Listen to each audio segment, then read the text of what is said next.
નમસ્કાર મિત્રો, કોટડા ટાઈમ્સ. પોશીના તાલુકાના મજૂર અધિકાર સંગઠન પોશીના દ્વારા ભાગ્ય શ્રમિક પડતર માગણીઓને લઈને પોશીના મામલતદારને મુખ્યમંત્રીને સંબોધીને આવેદનપત્ર આપવામાં આવ્યું અને ન્યાયની આશા સાથે અપેક્ષા વ્યક્ત કરી. જમીન તમામ વાસ્તવિક વારસદારોને કાયદેસર વારસાઈ પત્ર આપવામાં આવે. નવસિંચન યોજના ગામોના નિયમિત અને સુચારુ રીતે અમલમાં મૂકવામાં આવે. જન્મ પ્રમાણપત્ર બનાવવાની પ્રક્રિયા સરળ અને ઝડપી બનાવવામાં આવે. ભાગ્ય મજૂરોને કાયદેસર ઉદ્યોગ ભાગ આપવામાં આવે. વધારાની કપાત પર રોક લગાવવામાં આવે અને ભાગ ખેતી માટે સ્પષ્ટ કાયદો બનાવવામાં આવે.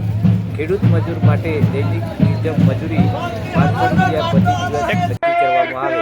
હું શું કોટડા ટાઈમ્સ રિપોર્ટર જયંતિ કુમાર. નવી અપડેટ આવે ત્યાં સુધી વિડીયો જોતા રહો. નમસ્કાર.